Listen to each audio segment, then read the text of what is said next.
وہ بہت زیادہ نا امید ہوا۔ اس نے سوچا کہ آئندہ کبھی خوابوں پر یقین نہیں کرے گا۔ اسے یاد آیا کہ اسے اور بھی بہت سے کام کرنے ہیں۔ وہ سب سے پہلے بازار گیا تاکہ کچھ کھا سکے۔ کھانے کے بعد اس نے اپنی پرانی کتاب کے بدلے نئی اور زیادہ موٹی کتاب لی اور پھر بازار کے ساتھ ہی ایک بینچ پر بیٹھ کر شراب چکھنے لگا جو اس نے ابھی خریدی تھی۔ بھیڑیں شہر کے دروازے کے پاس اس کے ایک دوست کے استبل میں بند تھیں۔ وہ اس شہر میں بہت سے لوگوں کو جانتا تھا۔ یہی وہ چیز تھی جو اسے سفر میں پسند تھی، نئے لوگوں سے ملنا، نئے دوست بنانا، اور پھر ضروری نہیں کہ ان کے ساتھ ہی تمام زندگی گزار دی جائے۔ اس کے ساتھ یہ مدرسے میں ہوتا تھا کہ ایک جیسے دوست تمام وقت ساتھ رہتے تھے اور چاہتے تھے کہ وہ بھی ان جیسا بن جائے، اور اگر کوئی ان جیسا نہیں بنتا تو وہ غصے میں آ جاتے تھے۔ ہر کسی کو دوسرے کی زندگی گزارنے کے بارے میں پتہ ہوتا ہے، لیکن یہ نہیں جانتے کہ اپنی زندگی کیسے گزارنی ہے۔ اس نے وہ کتاب کھولی جو وہ ابھی خرید کر لایا تھا۔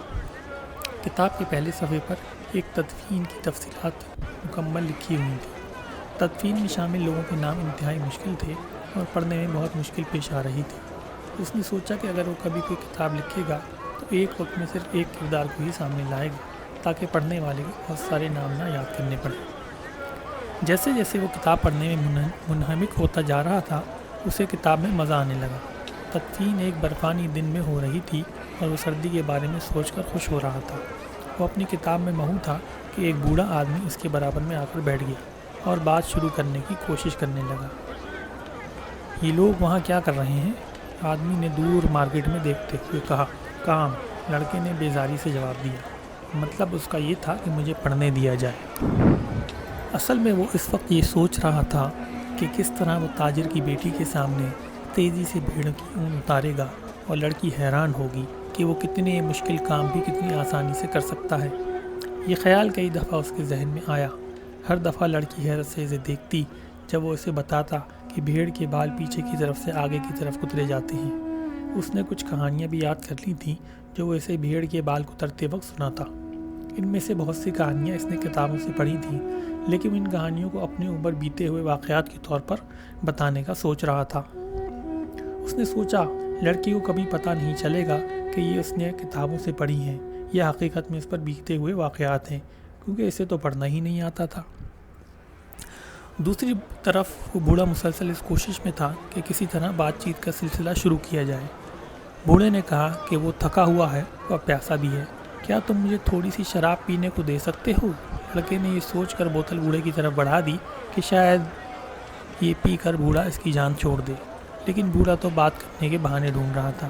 تھوڑی دیر بعد پھر بولا، یہ تم کون سی کتاب پڑھ رہے ہو؟ لڑکے نے سوچا کہ اٹھ کر دوسری بینچ پر بیٹھ جائے، لیکن اسے اپنے باپ کی بات یاد آ گئی کہ بوڑھوں سے کبھی بے رخی سے بات نہ کرو اور ہمیشہ ان کی عزت کرو۔ اس نے کچھ سوچ کر کتاب بوڑھے کے حوالے کر دی۔ اس کا خیال تھا کہ اگر بوڑھے کو پڑھنا نہ آتا ہوگا تو وہ شرمندہ ہو کر خود ہی یہاں سے چلا جائے گا، اور ایک بات اور بھی تھی کہ اسے خود اس کتاب کا نام بھی صحیح طرح سے پڑھنا نہیں آ رہا تھا۔ بوڑھے نے کتاب کو الٹ پلٹ کر دیکھتے ہوئے ایک بڑی سی ہوں کی، جیسے یہ کوئی کتاب نہ ہو، کوئی عجیب چیز ہو۔ یہ ایک بہت اہم کتاب ہے، لیکن یہ ساتھ پڑھنے والوں پر ایک جھنجھلاہٹ بھی طاری کر دیتی ہے۔ اسے یہ سن کر ایک جھٹکا لگا۔ بوڑھا نہ صرف پڑھنا جانتا تھا بلکہ اس نے یہ کتاب پہلے سے پڑھ رکھی تھی۔ اس نے سوچا کہ اگر یہ کتاب پڑھنے والے کو پریشان کر دیتی ہے تو ابھی اس کے پاس وقت ہے، وہ یہ کتاب تبدیل کروا سکتا ہے۔ یہ کتاب وہی بات کرتی ہے جو دنیا کی تقریباً تمام کتابیں کرتی ہیں۔ بوڑھا اپنی بات آگے بڑھاتے ہوئے بولا، یہ کتاب لوگوں کو اپنی تقدیر اپنی مرضی سے بنانے کی نااہلی کے متعلق بتاتی ہے، اور آخر میں یہ بتاتی ہے کہ دنیا میں ہر کوئی کس طرح دنیا کے سب سے بڑے جھوٹ پر یقین رکھتا ہے۔ دنیا کا سب سے بڑا جھوٹ کیا ہے؟ لڑکے نے بے قراری سے پوچھا۔ وہ یہ کہ ہماری زندگیوں میں ایک ایسا وقت آتا ہے جب ہماری زندگی پر سے ہمارا اختیار ختم ہو جاتا ہے اور ہماری زندگی مکمل طور پر ہماری قسمت کے ماتحت چلی جاتی ہے، اور یہ دنیا کا سب سے بڑا جھوٹ ہے۔ یہ میرے ساتھ تو کبھی نہیں ہوا۔ مجھے پادری بنانا چاہتے تھے لیکن میں چرواہا بن گیا۔ بہت اچھا، کیونکہ تمہیں دنیا گھومنا پسند ہے، بوڑھا بولا۔ یہ بوڑھا جانتا ہے کہ میں کیا سوچتا ہوں، اس نے دل میں سوچا۔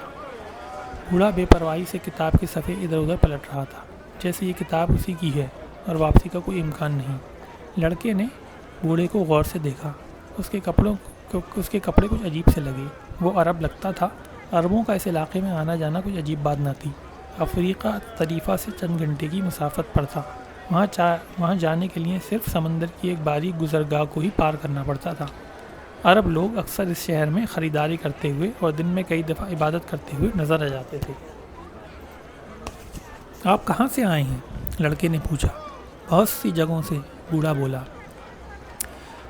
کوئی بھی بہت سی جگہوں سے نہیں ہو سکتا۔ میں ایک چرواہا ہوں اور بہت سی جگہوں پر جا چکا ہوں، لیکن اصل میں صرف ایک جگہ سے آیا ہوں، اس شہر سے جو پرانے چرچ کے پاس ہے۔ یہ وہ جگہ ہے جہاں میں پیدا ہوا۔ اچھا، بوڑھا بولا۔ اگر ایسا ہے تو میں سلیم میں پیدا ہوا ہوں۔ لڑکے کو نہیں پتا تھا کہ یہ سلیم کہاں ہے، لیکن وہ یہ پوچھ کر اپنی کم عملی ظاہر نہیں کرنا چاہتا تھا۔ وہ بازار میں لوگوں کو آتے جاتے دیکھنے لگا۔ تمام لوگ بہت جلدی میں اور بہت مصروف نظر آ رہے تھے۔ تو سلیم کیسا ہے؟ لڑکے نے سوچا کہ شاید کوئی اشارہ مل جائے۔ ویسا ہی جیسا ہمیشہ سے تھا۔ کوئی اشارہ نہیں ملا، لیکن اتنا تو پتہ چل گیا کہ سلیم اندلوسیہ میں نہیں ہے۔ اگر ہوتا تو اس نے ضرور اس کے بارے میں سنا ہوتا۔ اور آپ سلیم میں کیا کرتے ہیں؟ اس نے بوڑھے کو کڑکتے ہوئے پوچھا۔ بوڑھا زور سے ہنسا۔ میں سلیم کا بادشاہ ہوں۔ لڑکے نے سوچا، لوگ بھی عجیب و غریب باتیں کرتے ہیں۔ کبھی کبھی بھیڑوں کے ساتھ رہنا ہی صحیح لگتا ہے، کیونکہ وہ عجیب و غریب باتیں نہیں کرتی، اور سب سے اچھا تو یہ ہے کہ آدمی اکیلا ہی رہے اپنی کتابوں کی صحبت میں۔ کتابیں اپنے راز والی کہانیاں سناتی ہیں، وہ داستانیں جو آپ کو حیران کر دیں، اور وہ بھی صرف اس وقت جب آپ ان کو سننا چاہیں۔ لیکن جب ہم لوگوں سے باتیں کرتے ہیں تو وہ کبھی کوئی ایسی بات کر دیتے ہیں کہ سمجھ میں ہی نہیں آتا کہ بات کس طرح کی جائے۔ میرا نام ملچی زیڈاک ہے، بوڑھے نے اپنا نام بتاتے ہوئے کہا۔ تمہارے پاس کتنی بھیڑیں ہیں؟ کافی، لڑکے نے جواب دیا۔ وہ محسوس کر رہا تھا کہ بوڑھا اس کی زندگی کے بارے میں زیادہ سے زیادہ جاننا چاہ رہا تھا۔ ٹھیک ہے، لیکن یہاں ایک مسئلہ ہے۔ اگر تم سمجھتے ہو کہ تمہارے پاس کافی بھیڑیں ہیں تو میں تمہاری کوئی مدد نہیں کر سکتا۔ سانتیاگو کو اب بیزاری محسوس ہو رہی تھی۔ اس نے تو اس بوڑھے سے کوئی مدد مانگی ہی نہیں۔ یہ تو وہ خود تھا جو شراب مانگ رہا تھا، باتیں کرنے کے بہانے ڈھونڈ رہا تھا۔ مجھے میری کتاب واپس کرو، مجھے اپنی بھیڑیں جمع کرنی ہیں اور آگے جانا ہے۔ مجھے اپنی بھیڑوں کا 10واں حصہ دے دو تو میں تمہیں خزانے تک پہنچنے کا راستہ بتا سکوں گا۔ لڑکے کو اپنا خواب یاد آ گیا، اور پھر اچانک ساری باتیں جو ابھی ہوئی تھیں اس کے ذہن میں ایک ایک کر کے آتی گئیں۔ اس بوڑھی عورت نے خواب کی تعبیر بتانے کے لیے اس سے کوئی پیسے نہیں مانگے تھے، لیکن یہ بوڑھا یقیناً اس بڑھیا کا شوہر ہے اور اس کو ٹھگنے کے لیے یہاں آیا ہے، اور الٹی سیدھی باتیں بنا کر اس سے مزید پیسے لینے کی کوشش کر رہا ہے۔ ضرور یہ آدمی بھی خانہ بدوش ہے۔ لیکن اس سے پہلے کہ وہ کچھ کہتا، بوڑھے نے جھک کر ایک لکڑی اٹھائی اور زمین پر کچھ لکھنے لگا۔ اسی لمحے بوڑھے کے سینے سے کچھ نور سا نکلا اور وہ اتنا تیز اور روشن ہو گیا کہ لڑکا کچھ دیر کے لیے اندھا سا ہو گیا۔ بالکل چند ساعتوں کے لیے بوڑھے نے فوراً اپنی ٹوپی کی مدد سے وہ روشنی چھپا لی۔ جب لڑکے کی بینائی پوری طور پر بحال ہوئی، اس نے زمین پر دیکھا کہ بوڑھے نے کیا لکھا ہے۔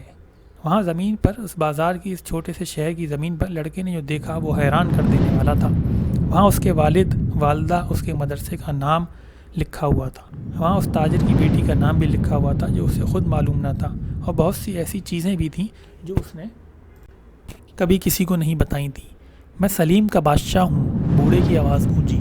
ایک بادشاہ ایک چرواہے سے کیوں بات کرے گا؟ لڑکے نے انتہائی شرمندگی اور مروب ہوتے ہوئے لہجے میں پوچھا۔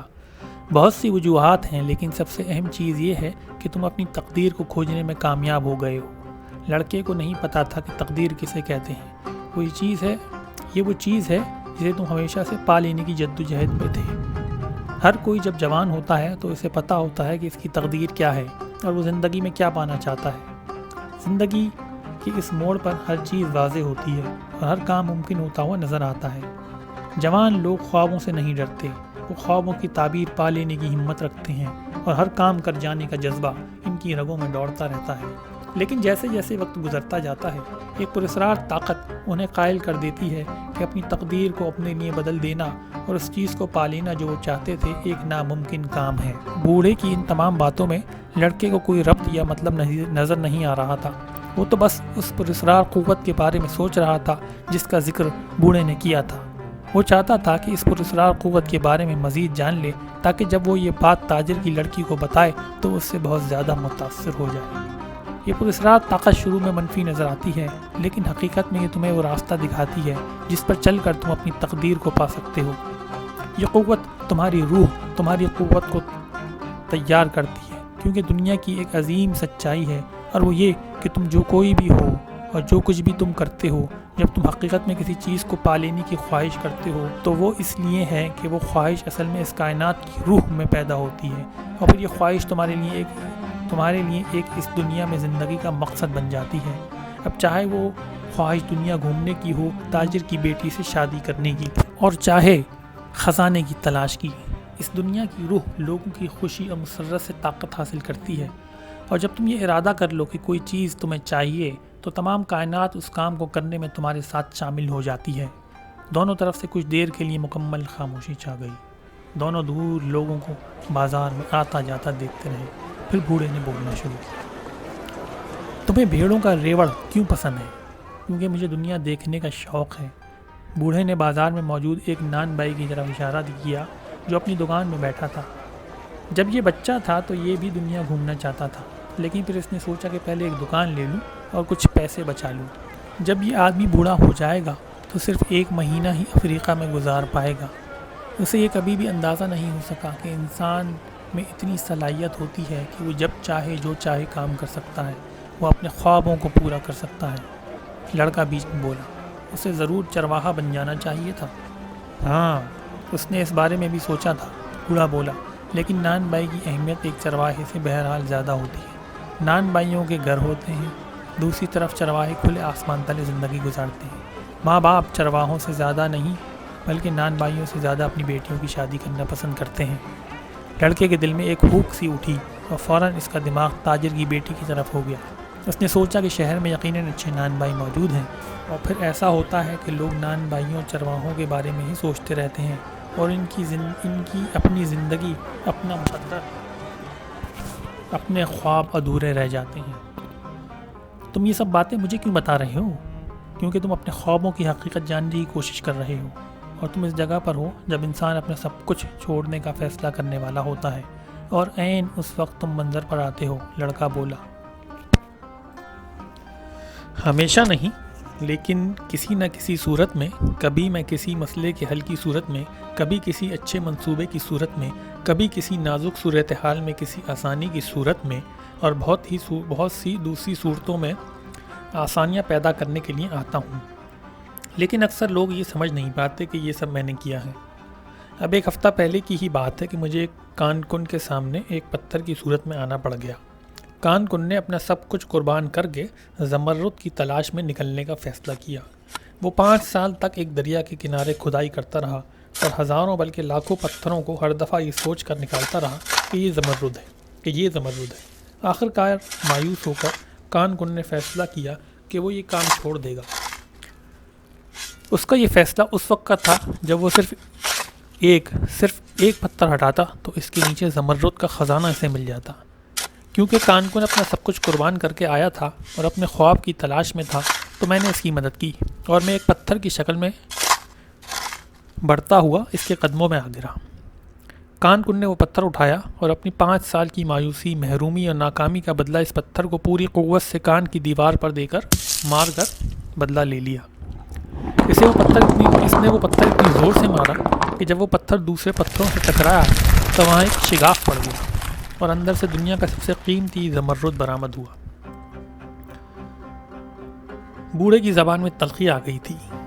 اس نے کہا کہ لوگ اپنی زندگی میں بہت جلد دنیا میں اپنے ہونے کا مقصد جان جاتے ہیں، اور شاید یہی وجہ ہے کہ وہ پھر بہت جلد اسے پائے بغیر ہار بھی مان جاتے ہیں۔ یہی زندگی ہے۔ لڑکے نے بوڑھے کو یاد دلایا کہ وہ خزانے کے بارے میں کچھ بتانے والا تھا۔ خزانہ بہتے پانی کی طاقت سے ظاہر ہوتا ہے اور اسی طاقت سے دفن ہوتا ہے۔ اگر تم اپنے خزانے کے متعلق مزید جاننا چاہتے ہو تو تمہیں اپنے ریوڑ کا 10واں حصہ دینا ہوگا، اور اگر میں آپ کو اپنے خزانے کا 10واں حصہ دے دوں تو؟ بوڑھے نے نا امیدی سے لڑکے کو دیکھا۔ اگر تم ابھی سے ان چیزوں کے بارے میں وعدہ کرنے لگے جو ابھی تمہارے پاس ہیں ہی نہیں، تو بہت جلد تم انہیں پانے کی جستجو کرنا چھوڑ دو گے۔ لڑکے نے بتایا کہ وہ تو پہلے ہی اپنے خزانے کا 10واں حصہ خانہ بدوش کو دینے کا وعدہ کر چکا ہے۔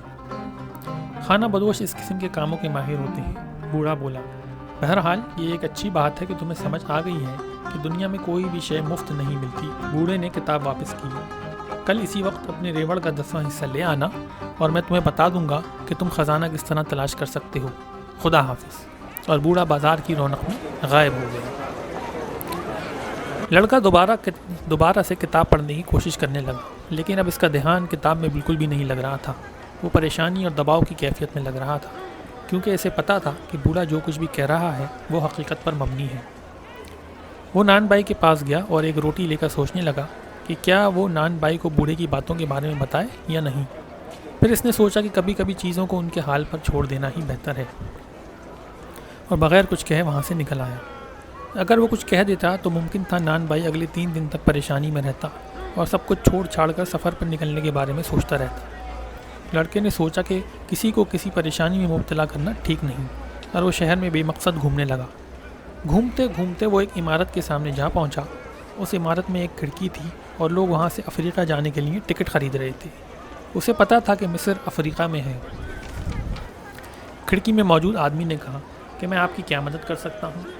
لڑکا یہ بولتا ہوا آگے بڑھ گیا کہ میں کل دیکھ لوں گا۔ اگر میں اپنی صرف ایک بھیڑ بھی بھیج دوں تو میں سمندر پار کر سکتا ہوں۔ یہ خیال آتے ہی اسے جھرجھری سی آ گئی۔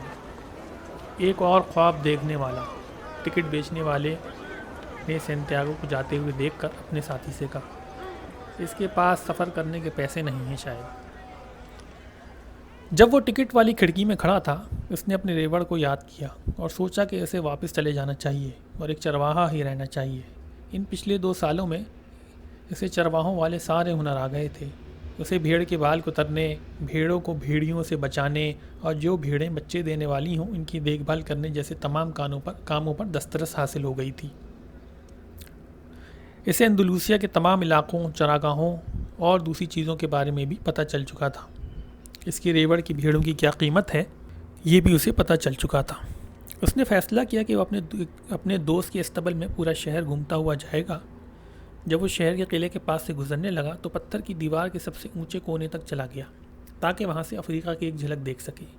کسی نے اسے بتایا تھا کہ یہی وہ جگہ ہے جہاں سے مور اندلس کو فتح کرنے آئے تھے۔ وہ جس جگہ بیٹھا تھا وہاں سے پورے شہر کا نظارہ کیا جا سکتا تھا۔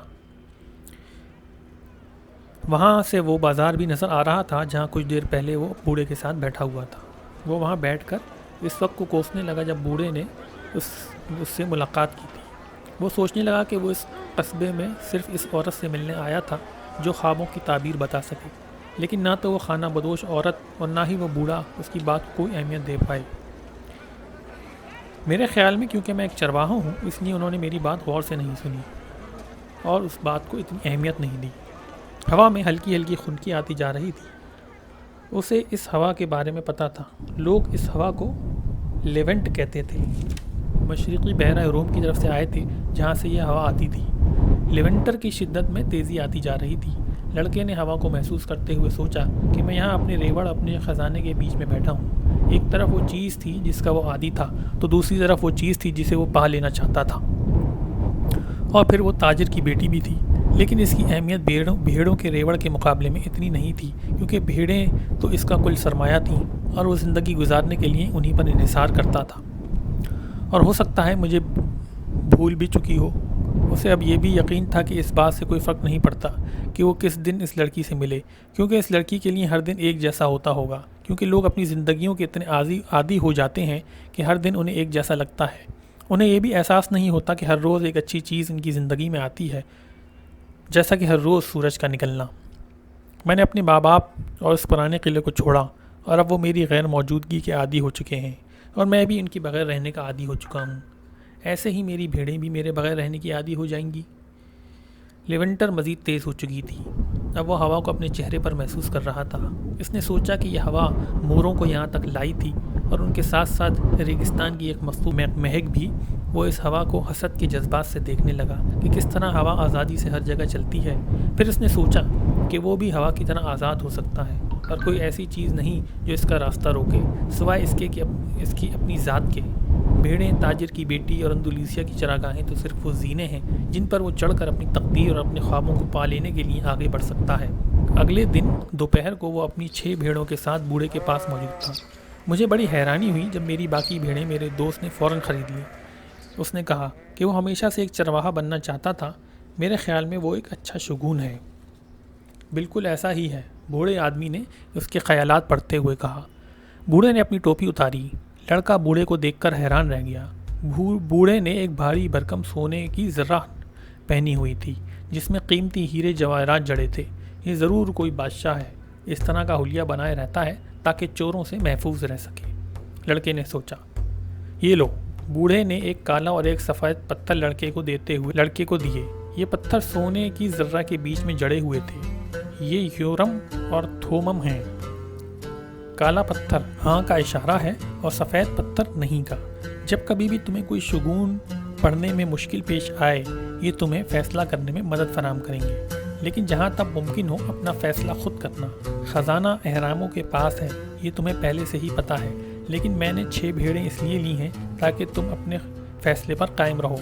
لڑکے نے پتھر اپنے تھیلے میں رکھ لیے۔ اب یہاں سے آگے وہ اپنی قسمت کا اور اپنے فیصلوں کا خود ذمہ دار تھا۔ یاد رکھو، جو بھی پریشانی، کوئی بھی چیز جو تمہارے راستے میں آئے، وہ بس ایک چیز ہوگی اور کچھ نہیں۔ اور ہاں، شگونوں کو ہمیشہ اہمیت دیتے رہنا، اور سب سے بڑھ کر یہ کہ اپنے خواب کو اس کے انجام تک پہنچانا چاہیے، چاہے کچھ بھی ہو جائے۔